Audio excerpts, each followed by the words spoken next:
Vamos lá. Pessoal, retomando aqui a nossa aula,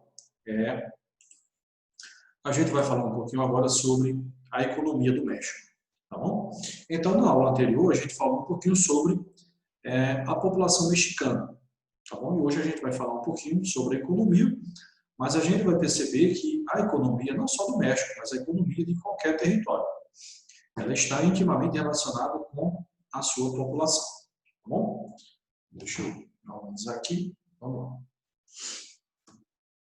Então, eita, eu nem organizei os slides. Então, vamos lá. Está um pouco bagunçado aqui, que eu acabei esquecendo de organizar aqui. Mas vamos lá. Então, veja. Então, a primeira informação que a gente tem sobre a economia do México é que ela é um pouco diversificada. Então, a gente vai perceber que o México ele tem desde um parque industrial bastante significativo, como ele também tem, por exemplo, atividades relacionadas à agricultura, à pecuária. O México ele vai ter o seu turismo, né, que é uma atividade muito significativa em seu território. A gente vai perceber mais adiante que, com relação ao turismo, o México ele tem desde paisagens culturais, históricas, né, até a paisagens naturais. Mas adiante a gente vai ver algumas imagens. O que é que eu destaco aqui para vocês? O México ele tem essa economia aqui diversificada, mas preste atenção nessa informação aqui, ó. Mas dependente. Por que dependente? Porque 81% de toda a exportação do México é para os Estados Unidos. Professor, mas isso não é bom? Não. O ideal, pessoal, tem alguém ainda com o áudio ligado? Desliga, por favor. O ideal é que essa exportação ela seja o quê? Ela seja diversificada. Então, o interessante é que você tenha relações econômicas com o quê? Com vários países. Porque perceba, imagine só, as relações econômicas relacionadas à exportação do México representam 81% para os Estados Unidos. Imagine se os Estados Unidos entram em crise. Então, automaticamente, se os Estados Unidos entrarem em crise amanhã, automaticamente o México também entra em crise. Porque um país em crise, ele não vai comprar. E se ele compra o quê? Ele compra pouco. Tá bom? Então, mais uma vez, o ideal, o interessante é que essas relações econômicas, elas se dêem de forma o quê? De forma diversificada. Ok? Pessoal, ainda tem alguém com o áudio ligado. Gente. Dá uma observada aí, desliga, por favor, pessoal. Quem está com o áudio ligado. Seguindo adiante aqui, o que é que eu trouxe aqui? Ó? O México ele tem atraído investimentos estrangeiros e encontrado formas de garantir o crescimento de sua economia. Então, a gente vai tentar entender agora o que é que está ocorrendo na geopolítica mundial que está fazendo com que o México ele esteja o quê? Ele esteja atraindo investimentos.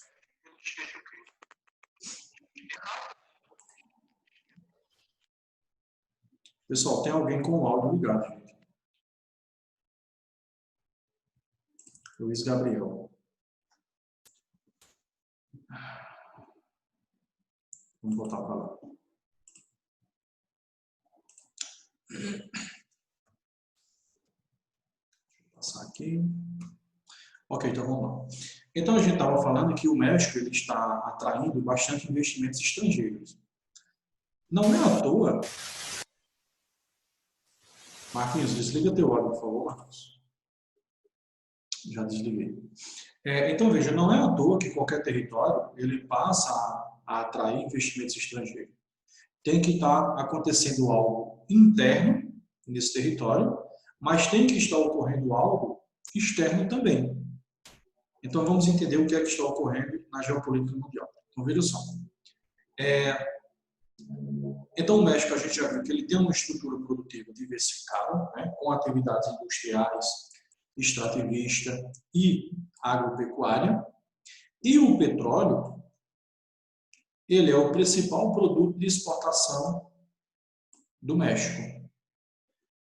Professor, mas a gente conversou já um pouco em momentos anteriores que o México ele exporta muito, por exemplo, eletroeletrônico, eletrodoméstico, brinquedos, móveis, né, daquelas indústrias lá que foram instaladas pelos Estados Unidos, que são chamadas de maquiladoras. Ok, mas o principal produto, aí a gente está falando de um só produto, o principal produto de exportação do México é quem? É exatamente o petróleo, que a gente viu que essas fontes, essas reservas, elas estão concentradas onde? Elas estão concentradas ali, próximo do Golfo do México. Ok?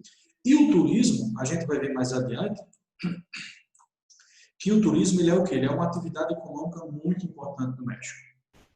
Não só no México, mas o turismo ele vai ser muito importante, principalmente naquelas cidades que são banhadas por mares e oceanos. Então, você vai ter aí desde belezas naturais até a paisagens históricas, como é o caso do México. Por exemplo, a gente vai perceber mais adiante que os povos, né, os maias, os pré-colombianos, os maias, eles deixaram um acervo cultural muito grande no território mexicano. Seguindo adiante aqui, o que é que a gente tem? A economia mexicana está fortemente ligada aos Estados Unidos. Ok, a gente já viu isso aqui. Né? A gente viu que a maioria das indústrias localizadas no território mexicano, elas são dos Estados Unidos e 81% de suas exportações são para quem? São para os Estados Unidos. Então, praticamente o México depende dos Estados Unidos. E a gente viu isso anteriormente, que isso não é legal. O interessante é que essas relações econômicas, essas relações geopolíticas, elas se deem de que forma? De uma maneira diversificada. Tá? Por quê? Porque quando você depende apenas de um país, se esse país entrar em crise, como a gente já viu, automaticamente você também entra em crise. Tá? Seguindo adiante aqui, o México, o Canadá e os Estados Unidos, eles fazem parte desse bloco econômico chamado de Tratado Norte-Americano de Livre Comércio. Tá? Então, o NAFTA ele é um bloco econômico que tem como característica o quê? Uma zona de livre comércio. Ou seja, as taxas alfandegárias, os impostos cobrados nessas relações econômicas entre Estados Unidos, Canadá e os Estados Unidos, Canadá e o México, essas taxas elas são o quê? Elas são diminuídas. Tá? Tem algumas que até são zeradas. Né? Tem algumas que, dependendo do produto, você consegue comprar ou vender, até mesmo sem pagar imposto de um país para o outro. Pessoal, tranquilo até aqui? Alguma dúvida? Algum comentário? Pessoal, gostaria de ouvir a voz de vocês. Vamos lá, gente? Tranquilo? Tranquilo até aqui ou podemos seguir adiante? Também pode seguir. Tranquilo até aqui, podemos seguir. Ok, então vamos adiante. Com relação à indústria, a gente já viu que o México ele tem um parque industrial bastante significativo. Né? Então, a industrialização mexicana se intensificou a partir da segunda metade do século XX. Então, peraí, será que a gente consegue identificar alguma semelhança com o processo de industrialização brasileiro? Sim. Por quê? Porque a gente vai perceber que a maioria dos países latino-americanos, eles tiveram seu processo de industrialização iniciado justamente onde? Justamente ali na segunda metade do século XX. O Brasil ele vai ter seu processo iniciado lá na década de 40, 50, mas ele vai ser bastante intensificado, principalmente na finalzinho da década de 50, iniciando a década de 60. Tá bom? Então o México não vai ser diferente, vai ter seu processo também iniciado nesse momento. Com a entrada de quê? Com a entrada do capital estrangeiro no país, atraído pelo quê? Atraído pela mão de obra e matéria-prima. A gente sabe que os países em desenvolvimento, como é o caso do Brasil e México, eles só conseguem atrair capital estrangeiro, investimento estrangeiro, se eles tiverem algo para oferecer. Seja redução de impostos, seja matéria-prima abundante, seja mão de obra barata, isso que interessa para as grandes empresas. No México não é diferente. Então, as empresas transnacionais, sobretudo as dos Estados Unidos, elas passaram a dominar o parque industrial mexicano. Então, isso a gente já viu, que a maioria das indústrias localizadas no território mexicano é de onde? É dos Estados Unidos. Seguindo adiante aqui, o que é que a gente tem aqui? Deixa eu adiantar aqui. Deixa eu mudar a posição da minha câmera aqui. Então, veja só. As atividades industriais, elas são concentradas nos grandes centros urbanos, obviamente. A gente sabe que a atividade econômica industrial, ela é o quê? Ela é uma atividade urbana. Isso não significa dizer que no campo não deva existir indústria. Deve existir sim. Mas a maioria ela vai estar concentrada onde? Ela vai estar concentrada nos grandes centros urbanos. Por exemplo, aqui no Brasil. Por exemplo, Pernambuco. Onde é que as indústrias de Pernambuco estão concentradas?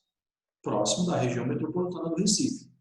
No México, não é diferente. Então, você vai ter, principalmente a cidade do México, aqui, ó, que vai estar localizada justamente nessa área aqui, ó, cidade do México, preste atenção aqui no mapa aqui, ó.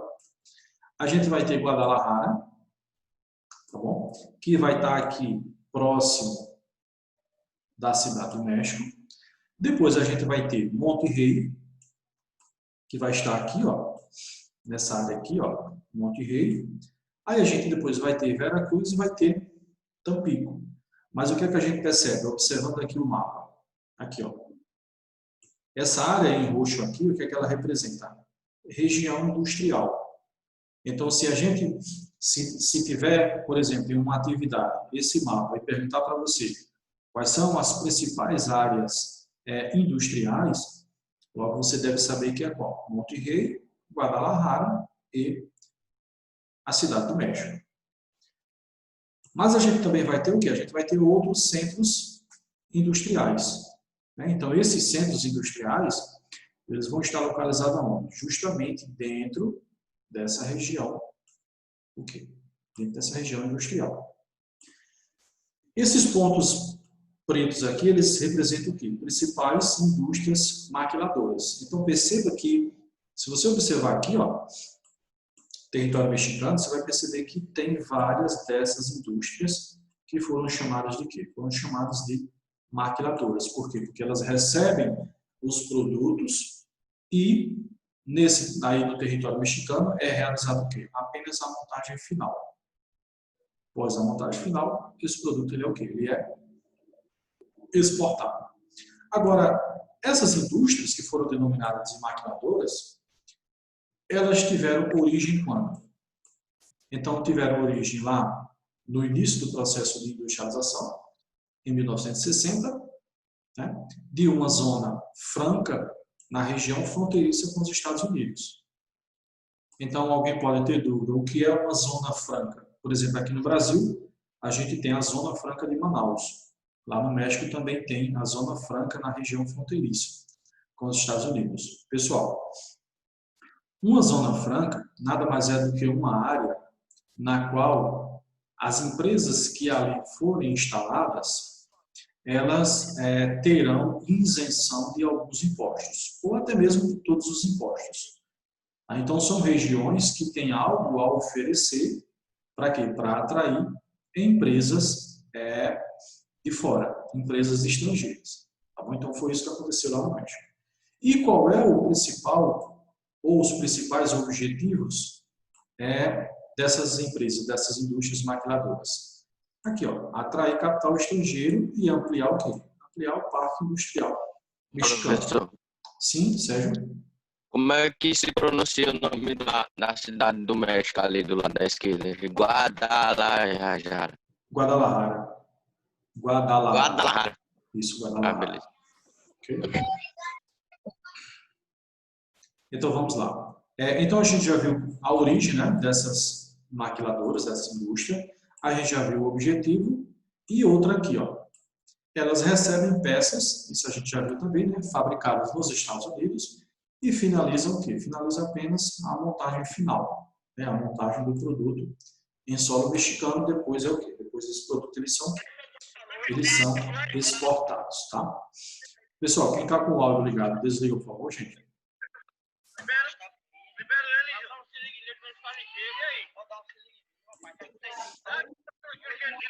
Luiz Gabriel, tu desliga teu áudio, por favor, Luiz. Luiz Gabriel! Luiz Gabriel, tu desliga o teu áudio. Professor, Luiz, você desliga o seu áudio, por favor, Luiz. putz, velho, eu tava com o áudio ligado, velho, cara. Luiz, preste atenção, Luiz. Já são a segunda vez que eu interrompo a aula para pedir para você fechar seu áudio. A primeira vez eu fui e fechei. Mas agora eu queria ver se realmente você estava nos ouvindo. Por favor, mantenha seu áudio desligado.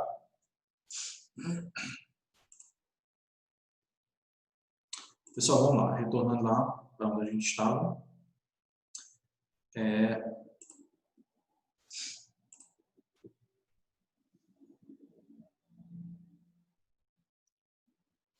Deixa eu só mexer aqui rápido.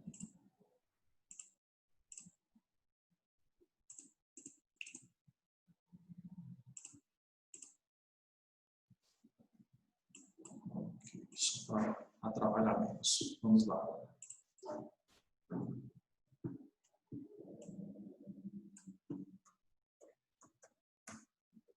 Pessoal, então vamos lá. Então, seguindo adiante aqui, né? Então, com relação a essas maquiladoras, né? Esse nome diferente, essas maquiladoras hoje, ou seja, essas indústrias hoje, o que é que acontece com ela? Então, preste atenção.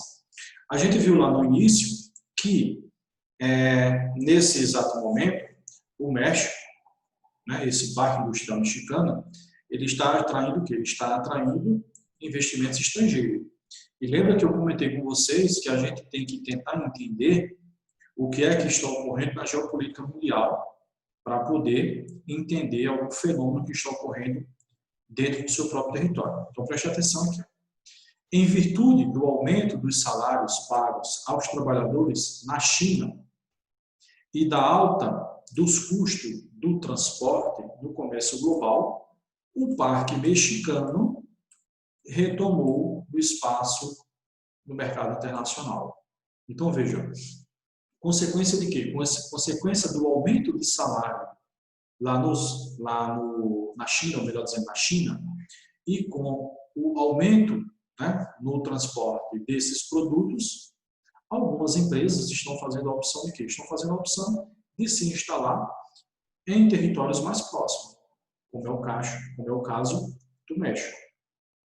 Tá? Então, percebe que eu comentei lá anteriormente que a gente tem que entender o que é que está ocorrendo em uma escala global, né, na geopolítica global, para poder tentar entender o que é que está ocorrendo dentro do seu próprio território. Por exemplo, a gente estudou o ano passado quando nós falamos sobre a região Nordeste.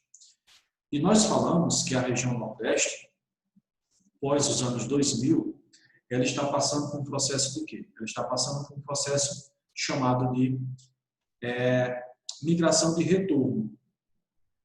Por quê? Porque o Nordeste estava passando por uma ascensão econômica, mas a região Sudeste, o que é que está ocorrendo lá? Alguns problemas sociais graves. Falta de moradia, trânsito caótico, aumento da violência, aumento de desemprego. Então, perceba, para a gente compreender um fenômeno que está ocorrendo no interior de qualquer território, é necessário primeiro a gente compreender o que é que está ocorrendo na parte externa. Ok? Então, a gente primeiro compreende o fenômeno de uma forma global para poder compreender o fenômeno local. Então, o perfil dessas indústrias, né, está mudando com a instalação de quê? Com a instalação de empresas mais sofisticadas. Isso a partir de quê? Isso a partir de investimentos estrangeiros. Ok? Com relação ao extrativismo, a gente sabe, né, que o extrativismo ele tanto pode se dar o extrativismo mineral, vegetal e animal. O que é que a gente pode destacar lá no México com relação ao extrativismo? Podemos destacar o extrativismo mineral. Por quê? Porque o México, ele é um de quê? Ele é um país que ele tem reservas muito importantes de quê? De prata, de chumbo, minério de ferro, de cobre, gás natural e de petróleo, que é o seu principal produto de quê? De exportação. Tá? Então, ele possui grandes reservas de petróleo, principal produto de exportação, a gente já viu, e está dentre o quê? Está dentre os maiores produtores mundiais. Então, para você estar dentre os maiores produtores mundiais, você tem que ter reservas bem significativas. E grande parte dessa produção, ela é exportada para onde?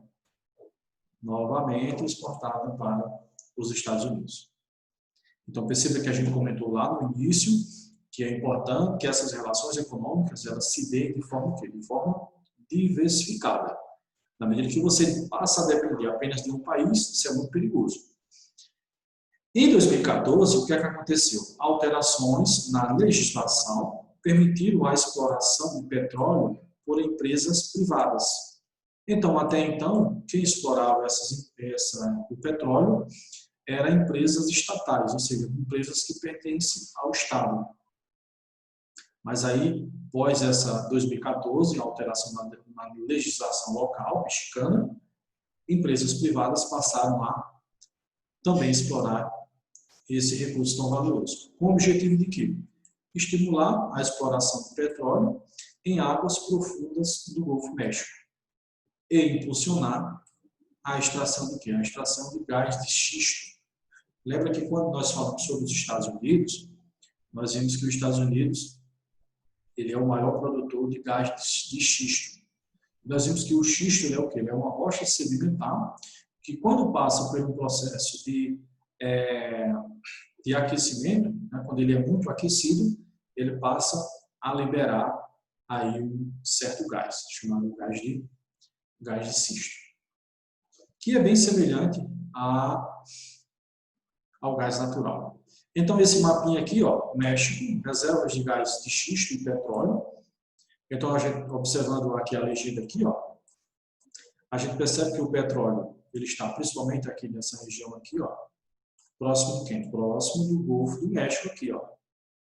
Então, significa dizer que toda essa área hoje aqui onde tem petróleo, significa dizer que um dia ela já foi o quê? Ela já foi mar. Tá? Então, essa área foi toda coberta ao longo do processo geológico aí, esses minerais foram formados. Então, nessa parte em amarelo, a gente tem aqui as principais reservas de gás, aqui, ó. E aqui, essa área aqui em laranja, são áreas o quê? São áreas em estudos, mas provavelmente aqui também deve existir o quê? Deve existir petróleo e também o gás natural.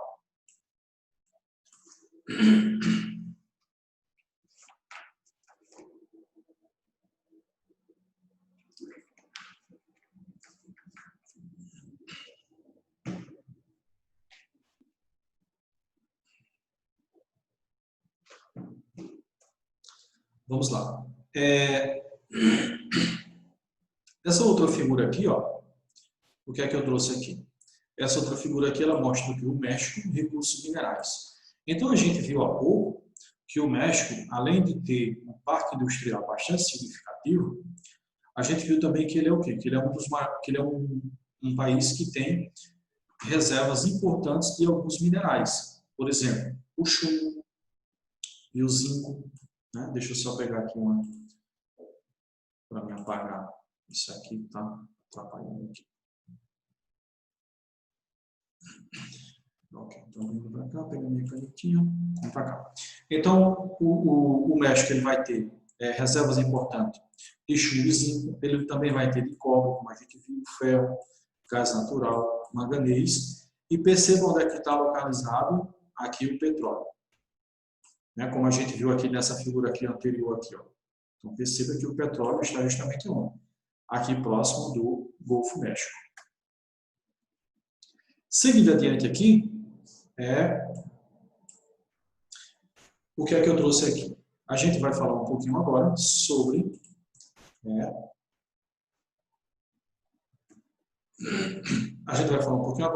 a agropecuária mexicana. Tá? Então, o que é que o território mexicano tem? Então, perceba aqui, ó, ele é pouco favorável à agropecuária. Por quê? Porque a gente viu, por exemplo, a agricultura.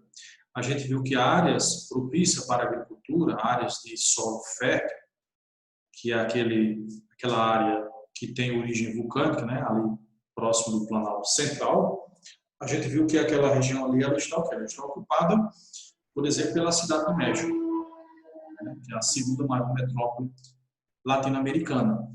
Então, por isso, o território mexicano ele é pouco favorável à agropecuária, pois apresenta montanhas e climas áridos.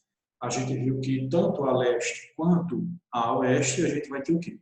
A gente vai ter a Serra Madre, né, que é o quê? Que são esses conjuntos de montanha que dificultam tanto a ocupação humana, como dificultam o quê? As práticas das atividades econômicas, a agricultura e a pecuária, por exemplo. Seguindo aqui, ó, a produção agrária no México ela se concentra onde? Ela se concentra justamente no Planalto do México, ou também chamado de Planalto Central mexicano. Onde estão o quê? Onde estão as temperaturas, onde as temperaturas são amenas e as chuvas regulares e onde tem o solo fértil. Então a gente pode dizer que essa produção agropecuária mexicana ela vai se concentrar principalmente ali no Planalto mexicano, né, que é onde você tem características naturais, clima e solo favorável a essas atividades econômicas.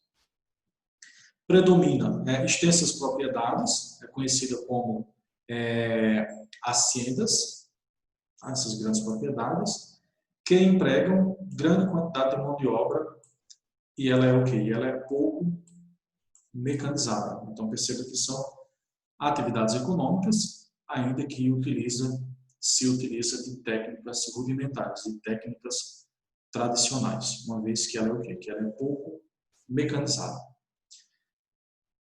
A pecuária praticada no centro-oeste do país ocupa aproximadamente 40% do seu território e tem como principal atividade a criação do quê? A criação do gado bovino. Tá? Esse nomezinho aqui, ó, braceros, o que é que significa isso aqui? São pessoas que se deslocam do país vizinho durante a colheita e regressam após o término da tarefa. Então, quem são essas pessoas? São as pessoas que saem do México em direção aos Estados Unidos. Por exemplo, na época da colheita de cana-de-açúcar, de soja, de algodão, por exemplo.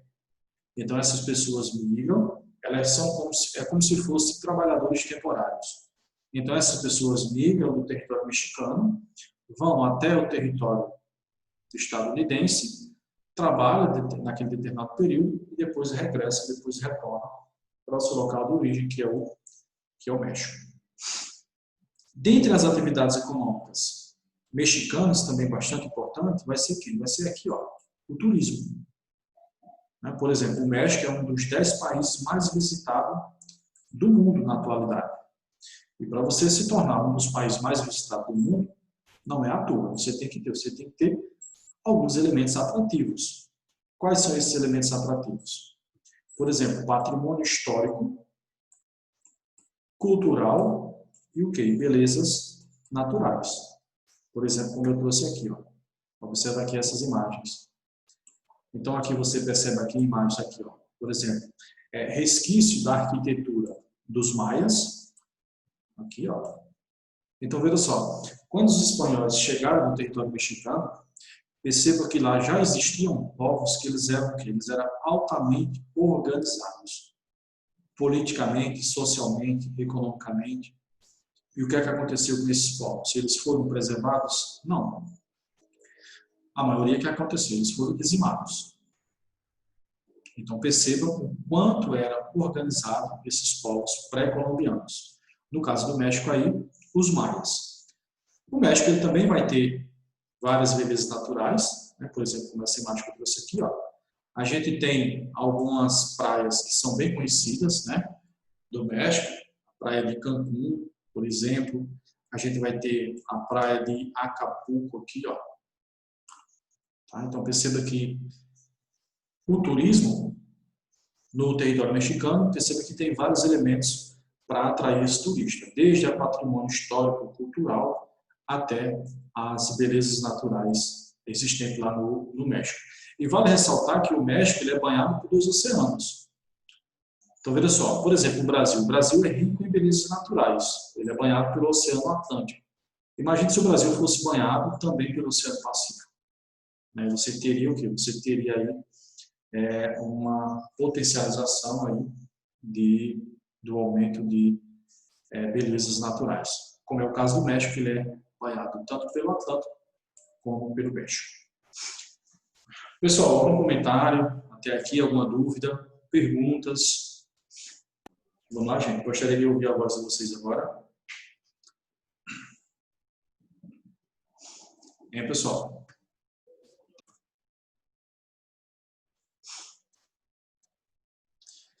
Gente, alguma dúvida, pergunta, comentário?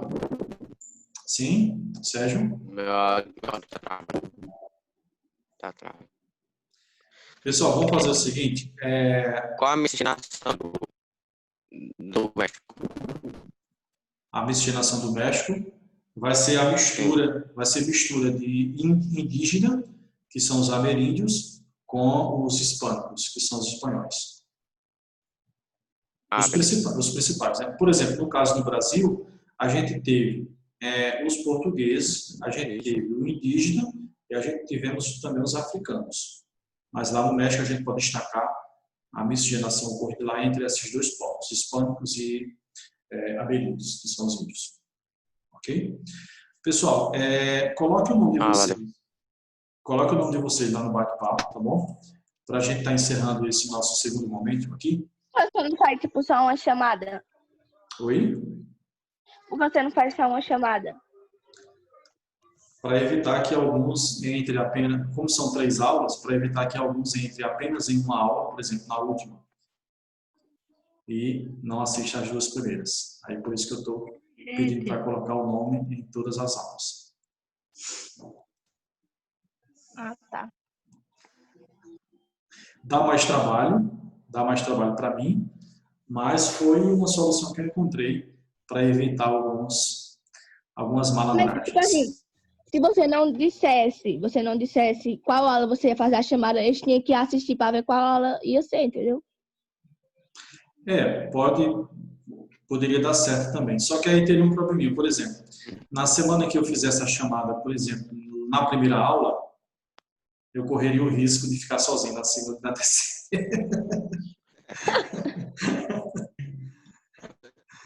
Vamos lá. Sozinho não, né? Sozinho não, porque tem um público fiel que está toda semana. Eu sou fiel. Eu também. Pessoal, colocaram os nomes. Minha semana tem todo dia. Olha lá pra mim, mano. Colocaram os nomes, gente. Já. Pessoal, quem colocou o nome pode ir saindo, tá bom? Gente, a Tchau. gente retorna. Toda vez que você fala isso, eu nunca saio. É bom Oi? que eu posso sair.